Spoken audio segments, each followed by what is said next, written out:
शंभो।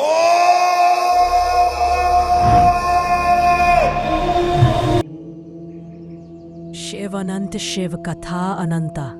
देवादिदेव भगवान शंकर आदि देव है। श्वेता श्वेतरोपनिषद के अनुसार सृष्टि के आदिकाल में जब अंधकार ही अंधकार था, न दिन था, न रात थी, न सत था, न असत था, तब केवल एक निर्विकार शिव रुद्र ही थे। महाभारत के अनुशासन पर्व में तो उन्हें ब्रह्मा विष्णु का रचयिता भी कहा गया है। इसीलिए तो उन्हें देवों का देव महादेव कहा गया है। एकाकी शिव प्रायः योगी रूप में ही प्रकट हुए हैं। शिव योगी राज है, योगीधीश्वर है। उनका रूप विलक्षण होते हुए भी प्रतीक पूर्ण है। उनकी स्वर्णिम लहराती जटा उनकी सर्वव्यापकता की सूचक है। जटा में स्थित गंगा कलुषिता नाश का तथा चंद्रमा अमृत का द्योतक है। गले में लिपटा सर्प काल स्वरूप है, जिस पर शिवाराधना कर विजय पाई जा सकती है। इस सर्प अर्थात काल को वश में करने से ही ये मृत्युंजय कहलाए। त्रिपुण्य योग की तीनों नाड़ियों इड़ा, पिंगला एवं सुषुम्ना की द्योतक होने के साथ साथ भविष्य दर्शन का प्रतीक है। उनके हाथों में स्थित त्रिशूल 3 प्रकार के कष्टों दैहिक, दैविक, भौतिक के विनाश का सूचक है। तो त्रिफली युक्त आयुध सात्विक, राजसिक, तामसिक 3 गुणों पर विजय प्राप्ति को प्रदर्शित करता है।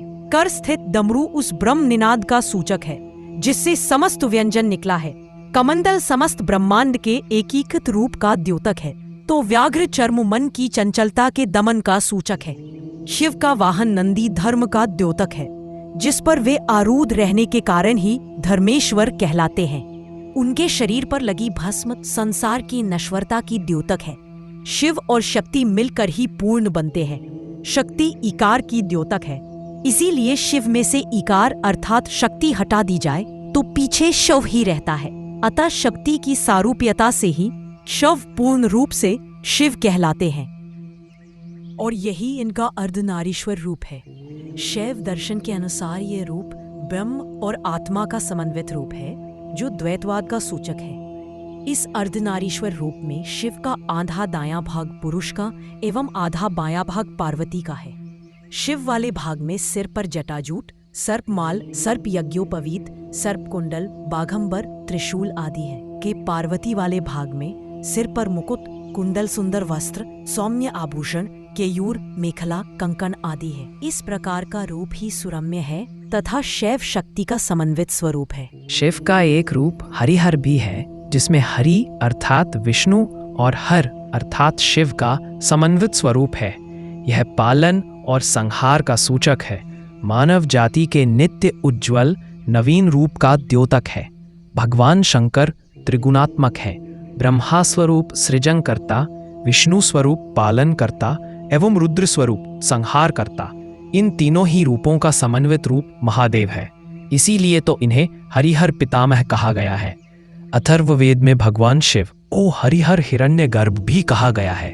अतः भगवान शंकर ब्रह्मा, विष्णु एवं सूर्य का समन्वित रूप जो शिव है, केवल मात्र इनकी पूजा ही समस्त देवताओं की पूजा अर्चना है। जो कुछ दृश्य है वह शिव है, जो कुछ घटित है वह शिव है। यह सारा संसार शिवमय है, शिव स्वरूप है, शिवयुक्त है। भगवान शंकर स्वयं निर्विकार रहकर विकारयुक्त विश्व की व्यवस्था करने में संलग्न है। कैलाश के उत्तुंग शिखर पर हिमाच्छादित चोटियों के मध्य शंकर धाम कैलाश में न तो कोई चिंता है और न कोई संताप ही। स्वयं निर्मुक्त होते हुए भवबंधन को तोड़ने में सक्षम शिव के अतिरिक्त और कोई देवता ऐसा नहीं है जो जन्म मरण के कल्मश को धोकर अभय दे सके। स्वयं स्थिर और निश्चल होते हुए भी चराचर जगत के कण कण में व्याप्त है। इसीलिए तो शंकर चराचरात्मक हैं, शंकर है, अभयंकर है। शिव का अर्थ ही कल्याण है, शुभ है, मंगल युक्त है। जीवन में पूर्णता देने में शिव अग्रणी है, क्योंकि शिव भोग और मोक्ष दोनों के ही प्रदाता है। शिव ओरदानी है, जो क्षण में ही पसीज कर भक्तों को अभय कर देते हैं। भगवान शंकर आशुतोष है, जो भक्तों की जैसी इच्छा होती है उसी के अनुसार भक्त की इच्छा तुरंत पूर्ण करने में अग्रणी है। इसीलिए तो शंकर को भागश्च मोक्षश्च करस्थैव कहकर संबोधित किया है।